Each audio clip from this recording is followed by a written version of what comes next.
अगर आपको गवर्नर सिंध बनाया गया है ना, तो आपके अंदर ये कैपेसिटी होनी चाहिए कि आप सूबे के जो डायनामिक्स है ना, मुख्तलिफ सियासी जमातों के, वहाँ आबादी के, उसको समझते हो कि अर्बन सिंध की क्या रिक्वायरमेंट है, रूरल सिंध की क्या रिक्वायरमेंट है। अगर आप नहीं समझेंगे तो मसाइल आएंगे। आपकी जो मेन मिनिस्ट्रीज़ हैं उसके अंदर इस वक्त कैपेसिटी के इशूज़ हैं। महंगाई का इशू देख लें, आपको पता है कि इसके अंदर आप डिवैल्यूएशन करते जाएं और साथ कहें महंगाई कम करनी है, तो कोई नहीं आपकी महंगाई कम होनी, आप डिवैल्यूएशन करते जा रहे हैं। अब परवेज खट्टर का दूसरा बड़ा इशू महंगाई था। आप मुझे अपनी बात का जवाब दे दें कि इस वक्त अमेरिका में कितनी महंगाई है? सर अमेरिका के इशूज और हैं, हमारे इशूज और हैं। पिछली 40 साल रिकॉर्ड टूटा है। नहीं नदीम साहब, महंगाई है तो वजह है ना, वरना अमेरिकन प्रेसिडेंट को, जो बाइडेन को जरूरत थी कि आते साथ ही वो 40 साल का रिकॉर्ड महंगाई तोड़ते महंगाई का रिकॉर्ड। सर जो ग्लोबल सिचुएशन है, चीजें कम हुई हैं, कंटेनर्स मिल नहीं रहे हैं, ऑयल प्राइसेस माल नहीं उठा रही, वो हमारे सामने है। लेकिन हम अगर अपने इस रीजन में देखें, इंडिया देखें, बांग्लादेश देखें, श्रीलंका देखें, पाकिस्तान को साथ आप शामिल करें, तो हम कहीं और खड़े हैं, बाकी दुनिया कहीं और खड़ी है।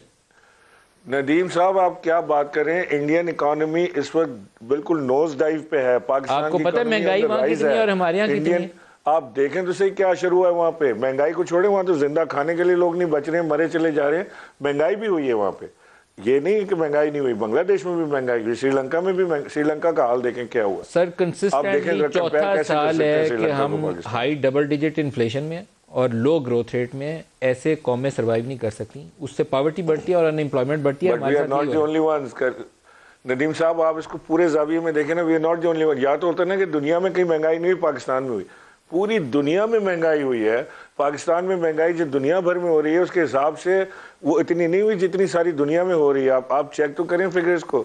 मैं समझ रहा हूँ कि जो मैनेजमेंट पाकिस्तान इस वक्त पाकिस्तानी हुकूमत ने, खासतौर से इमरान खान साहब की हुकूमत ने जो मैनेजमेंट इस कड़े टाइम में की है, कोविड को जिस तरह से डील किया है, अमवात के इजाफे को रोकने की कोशिश की गई है, एहसास प्रोग्राम के थ्रू लोगों के घर घर पैसे पहुंचाए गए हैं, वो सारी चीज़ों को हम बजाय अप्रिशिएट करने के हम सिर्फ एक ही चीज़ पे लग जाते हैं कि जी महंगाई हुई तो महंगाई। सर ये तो अपनी जमात के अंदर से अब ये एतराज़ात आना शुरू हो गए हैं। परवेज खट्टर या आपके केपी के जो अरकान कौमी और सूबाई असम्बली, उन सब का ख्याल यह है कि इस महंगाई के साथ और गैस और बिजली के इन बिलों के साथ आपको वोट नहीं मिल सकते।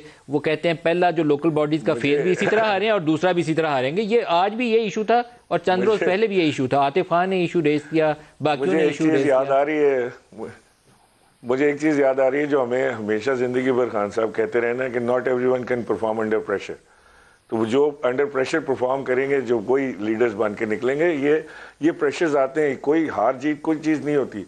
ये क्या हुआ, अगर पेशावर में अभी फर्स्ट फेज में रिजल्ट बहुत बेहतर नहीं आया तहरीक इंसाफ का, अगले फेज में बेहतर आ जाएगा, उससे अगले फेज में बेहतर आ जाएगा। We are contesting, we are here to fight, we are not giving up. कोई मसला नहीं है।